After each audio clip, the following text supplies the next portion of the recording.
미국에서는 자폐 아이가 이제 평상시에는 상당히 온순하고 아주 차분한 아이인데 이 아이가 이제 학교를 마치고 집에 오면은 막 물건을 던지고 뭐 사람을 핥히고 막 굉장히 싸납게 행동을 하는 거예요. 네. 그래서 평상시에는 얘가 이런 아이가 아닌데 이 어머님께서 이 아이를 데리고 병원에서 이제 검사를 해봤더니 이 조사를 해보니까 이 아이는 굉장히 정해진 시간에만 그런 행동을 보이는 거죠. 그래서 알고 봤더니 이 아이는 이제 어휘력이 부족하니까 자기가 배고프다라는 얘기를 하지는 못하고 얘가 점심을 먹고 나서 이제 저녁을 먹기 전에 그 몸에는 이제 저혈당이 온 거예요. 아, 중간에 배가 고팠군요. 네, 배도 고프고 이제 몸에서 이 연료가 다 바닥이 난 거죠. 그래서 얘는 이제 짜증을 더 심하게 낸 케이스인데요. 그래서 우리가 이제 아이들이 이렇게 뭐 과격하게 행동을 하고 또 짜증을 많이 내고 이러는 것들이 물론 뭐 아이의 성향이며 이제 다른 것들과 또 짐작을 하겠지만 또한 의심을 해볼 수 있는 게 아이의 저혈당인가예요. 그래서 오늘은 이 저혈당에 대해서 좀 더 자세히 알아볼까 해요. ADHD에 관해서 계속해서 새로운 부분을 알게 되는 것 같은데요. 네, 좀 생소하죠. 네. 이 밥을 먹었을 때 탄수화물이 장에서 분해가 되고 흡수가 되면서 당이 굉장히 올라가겠죠? 훅 올라간다. 네. 그러면은 이 당이 들어왔을 때 우리 몸에서는 그거를 갖다가 이제 저장을 하기 위해서 이제 췌장에서는 이제 인슐린이라는 호르몬을 갖다가 분비를 해요. 그래서 이거는 이제 저장을 해주는 호르몬이에요.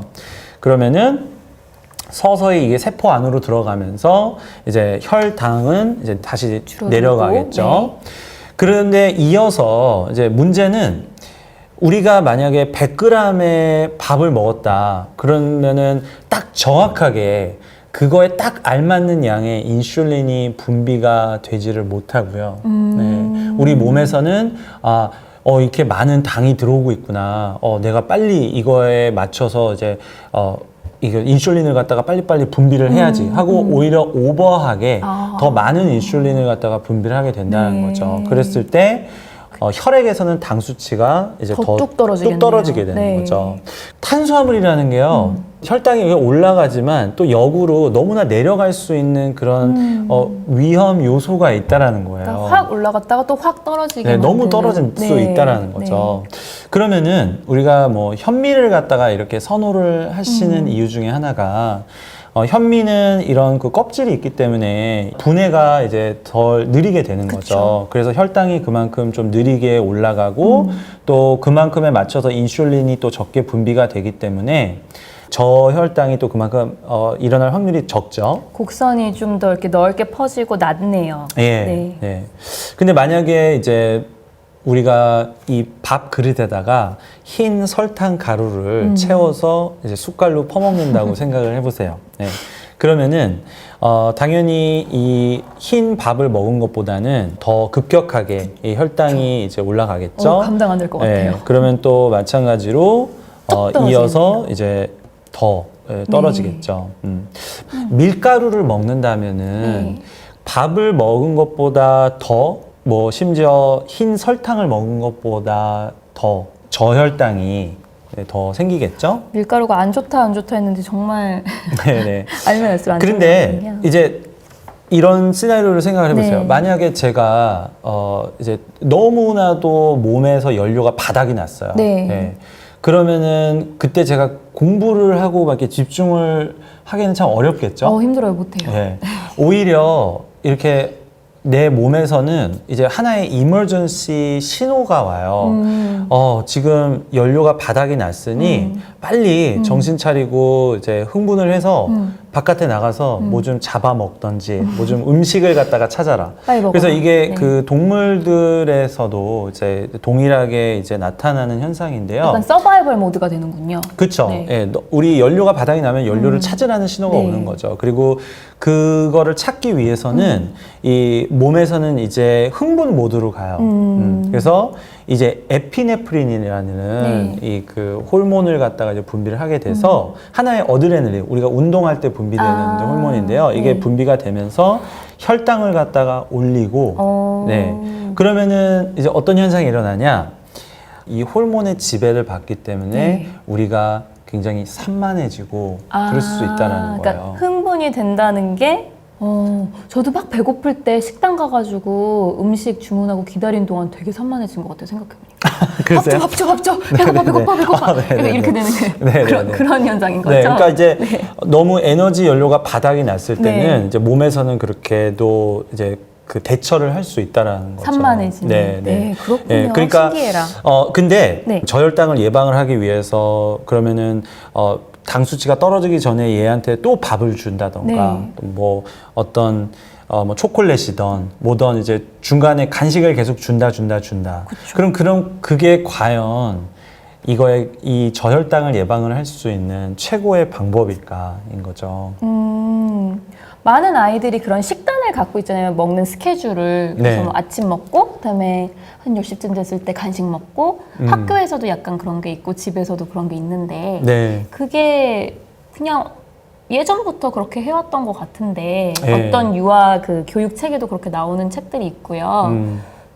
그래서 좋은 거 아닌가요? 네, 그게요. 그러니까 우리가 그렇게 생각을 하게 된 이유 중에도 하나가 이제 뇌라는 것이 오로지 당만을 갖다가 에너지로 쓸 수 있다. 예, 오로지 그 밥, 이런 탄수화물 이런 것들이 연료로 쓸 수 있다고 생각을 했기 때문이에요. 저도 그런 말 들어봤어요. 하지만 실은 뇌가 탄수화물보다는 지방을 갖다가 더 연료로 더 잘 활용을 해요.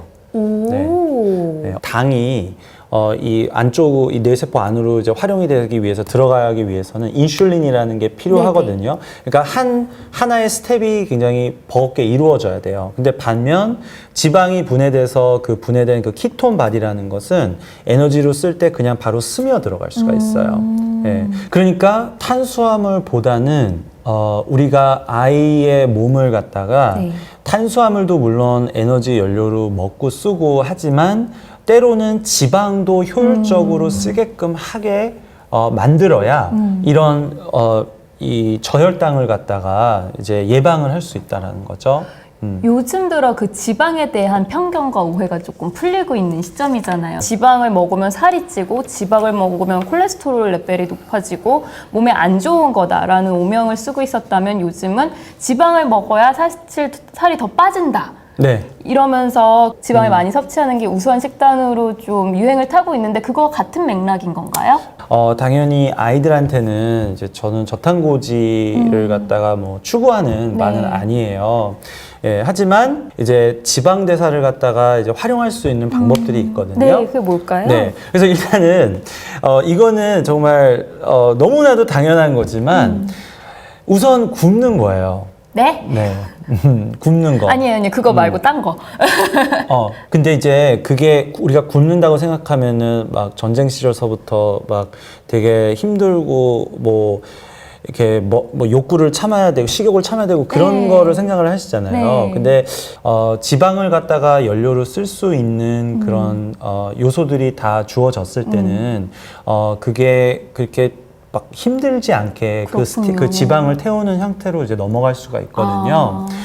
내 몸이 배고프지 않다면은 나는 충분히 이 다른 연료를 갖다 충분히 내 몸에 연료를 쓸 수 있는 게 그게 나쁘다는 건 아닌 거죠. 그것이 이제 지방을 쓰게끔 하는 기회를 주는 거죠. 그렇군요. 사실 하기 힘든 거지만 굶는 거에 이런 큰 장점이 있었군요. 이제 또 지방 대사를 갖다가 이제 유도하고 또 이런 저혈당을 갖다가 예방을 할 수 있는 또 하나의 방법이요. 이제 굉장히 강도가 높은 운동을 하는 거예요. 근데 이것은 이제 제가 여기 아바시에서 이제 몇 차례 이제 말씀을 드렸지만 뭐 줄넘기를 한다. 그러면은 줄넘기를 500개를 할 것이 아니라 30개를 갖다가 최고의 속도로 하고 쉬고 30개 하고 쉬고 이런 식으로 아이들이 어떤 운동을 하던 그런 강도가 높은 방식의 운동을 시켜주면은 이런 지방 대사에도 도움이 되고요. 우리가요 이제 지방하면은 네. 막 물론 올리브 오일, 뭐 카놀라유, 포도씨유, 아, 맞다. 버터, 네. 뭐 이제 심지어 고기 스테이크에 들어있는 그 이제 오메가 6 이제 마블링. 지방서부터 네. 마블링이며 치즈, 버터 이제 이런 거를 갖다가 이제 다 이제 포함을 하잖아요. 네. 그러면은 과연 여기서 최고의 몸에서 좋은 지방은 무엇이냐?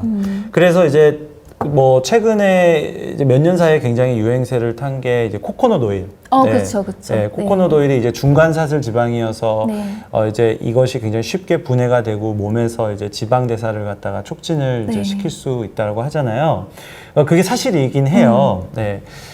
그런데 참으로 놀라운 게 그 중에서 우리가 이제 지방으로 생각을 안 했던 게 있는데 그게 바로 채소예요.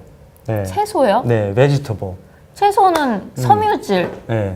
비타민, 그쵸. 미네랄. 네. 그런데 우리가 실은 채소가 네. 한 1%에서 10%가 이 탄수화물이고요. 네, 네. 그 나머지가 이제 섬유질이에요. 네, 네, 네. 그러면은 이 섬유질이 네. 실은 우리가 먹을 수 있는 게 아니거든요. 어. 네, 섬유질은 우리가 흡수가 안 되잖아요. 그쵸. 네. 네. 그런데 우리가 그걸 먹었을 때는 장에 있는 균이 그 섬유질을 먹고 우리가 몸에서 쓸 수 있는 지방을 갖다가 만들어주는 거예요. 어머. 음. 너무 신기해요.